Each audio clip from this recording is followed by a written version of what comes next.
to pass down the lubricated throat with greater facility.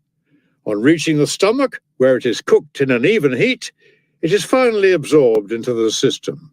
Taking this process as a model, someone or other placed one rough stone on top of another in imitation of the teeth, one set of which remains immobile and awaits the action of the other. The grains are then crushed by the friction of one against the other, and are constantly re-subjected to it until they are reduced by this repeated grinding to a fine powder. He then sprinkled the resulting meal with water, and by going on manipulating it, he made it plastic and shaped it into the form of a loaf. This he first baked in a glowing hot earthenware vessel in hot ashes. Later came the gradual discovery of ovens and other devices, the heat of which is controllable at will. Posidonius was not far off maintaining that the shoemaker's trade as well was invented by philosophers. Now all these things were indeed discovered by the exercise of reason, but not by reason in its perfect form. They were invented by ordinary men, not by philosophers. Just as, let me add, were the vessels we cross rivers and seas in, with sails designed to catch the drive of the winds, and rudders at the stern to alter the vessel's course in this or that direction, the idea being taken from the fish, who steers with his tail, one slight movement of it to either side being enough to alter the direction of his darting course. All these things, says Posidonius, were invented by our philosopher. They were, however, rather too unimportant for him to handle personally, and so he passed them over to the minions among his assistants. No, the fact is that this sort of thing was not thought up by anyone other than the people who make them their concern today. We know very well that some have only appeared within living memory. The use, for example, of windows letting in the full daylight through transparent panes, or bathrooms heated from beneath with pipes set in the walls in order to diffuse the heat and thus maintain an even temperature at the highest as well as the lowest room levels.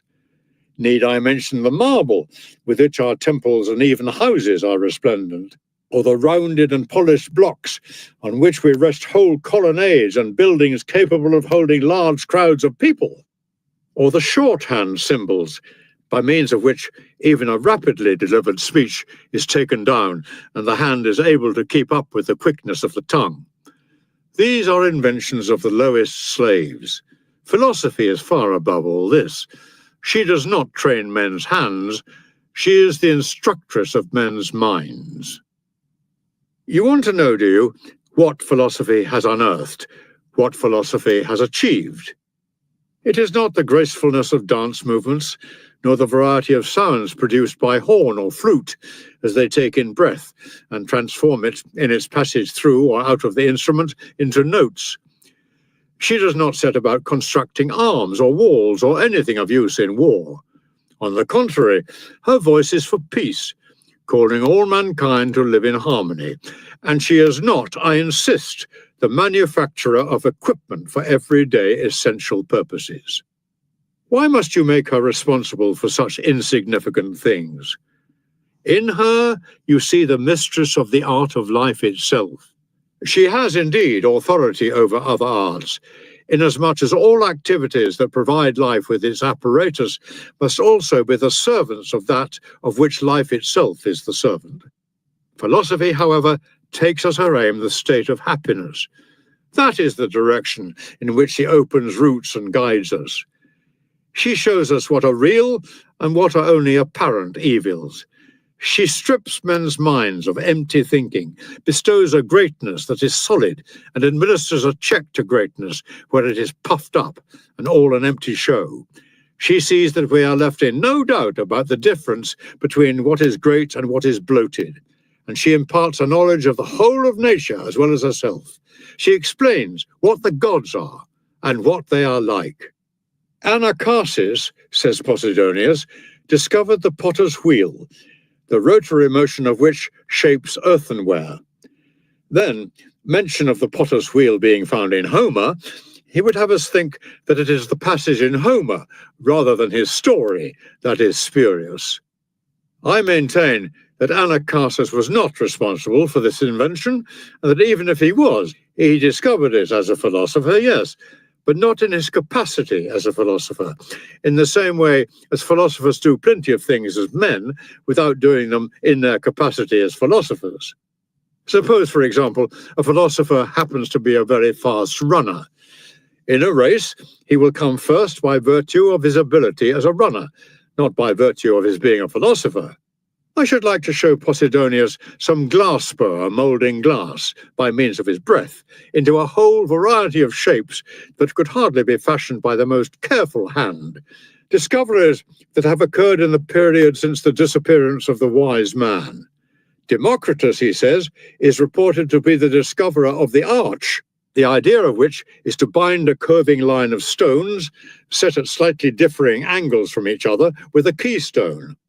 This, I should say, was quite untrue, for there must have been both bridges and gateways before Democritus's time, and the upper parts of these generally have a curve to them, and it seems to have escaped your memory, Posidonius, that this same Democritus discovered a means of softening ivory and a means of turning a pebble into an emerald by boiling it, a method employed even today for colouring certain stones that man has discovered and found amenable to the process. These techniques may indeed have been discovered by a philosopher, but not in his capacity as a philosopher. For there are plenty of things which he does, which one sees being done just as well, if not with greater skill and dexterity, by persons totally lacking in wisdom. What has the philosopher investigated? What has the philosopher brought to light? In the first place, truth and nature, having, unlike the rest of the animal world, followed nature with more than just a pair of eyes, things slow to grasp divinity. And secondly, a rule of life in which he has brought life into line with things universal. And he has taught us not just to recognize, but to obey the gods, and to accept all that happens exactly as if it were an order from above. He has told us not to listen to false opinions, and has weighed and valued everything against standards which are true. He has condemned pleasures, an inseparable element of which is subsequent regret, has commended the good things which will always satisfy, and, for all to see, has made the man who has no need of luck the luckiest man of all, and the man who is master of himself the master of all. The philosophy I speak of is not the one which takes the citizen out of public life and the gods out of the world we live in and hands morality over to pleasure, but the philosophy which thinks nothing good unless it is honourable, which is incapable of being enticed astray by the rewards of men or fortune, and the very pricelessness of which lies in the fact that it cannot be bought at any price. And I do not believe that this philosophy was in existence in that primitive era, in which technical skills were still unknown and useful knowledge was acquired through actual practical experience, or that it dates from an age that was happy, an age in which the bounties of nature were freely available for the use of all without discrimination, before avarice and luxury split human beings up and got them to abandon partnership for plunder. The men of that era were not philosophers, even if they acted as philosophers are supposed to act. No other state of man could cause anyone greater admiration. If God were to allow a man to fashion the things of this earth and allot its peoples their social customs, that man would not be satisfied with any other system than the one which tradition says existed in those people's time, among whom no farmers tilled ploughed fields. Merely to mark the line of boundaries dividing land between its owners was a sin. Men shared their findings, and the earth herself then gave all things more freely, unsolicited. What race of men could be luckier? Share and share alike, they enjoyed nature. She saw to each and every man's requirements for survival like a parent. What it all amounted to was undisturbed possession of resources owned by the community. I can surely call that race of men one of unparalleled riches, it being impossible to find a single pauper in it. Into this ideal state of things burst avarice. Avarice, which in seeking to put aside some article or other and appropriate it to its own use, only succeeded in making everything somebody else's property and reducing its possessions to a fraction of its previously unlimited wealth. Avarice brought in poverty by coveting a lot of possessions, losing all that it had. This is why, although it may endeavour to make good its losses, may acquire estate after estate by buying out or forcing out its neighbours, enlarge country properties to the dimensions of whole provinces, speak of owning some property when it can go on a long tour overseas without once stepping off its own land, there is no extension of our boundaries that can bring us back to our starting point. When we have done everything within our power, we shall possess a great deal, but we once possessed the world. The earth herself, untilled, was more productive, her yields being more than ample for the needs of peoples who did not raid each other. With any of nature's products, men found as much pleasure in showing others what they had discovered as they did in discovering it. No one could outdo or be outdone by any other. All was equally divided among people living in complete harmony. The stronger had not yet started laying hands on the weaker. The avaricious person had not yet started hiding things away to be hoarded for his own private use, so shutting the next man off from actual necessities of life. Each cared as much about the other as about himself. Weapons were unused. Hands still unstained with human blood had directed their hostility exclusively against wild beasts.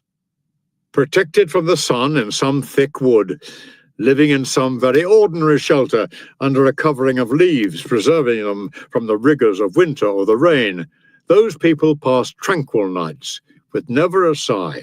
We, in our crimson luxury, toss and turn with worry,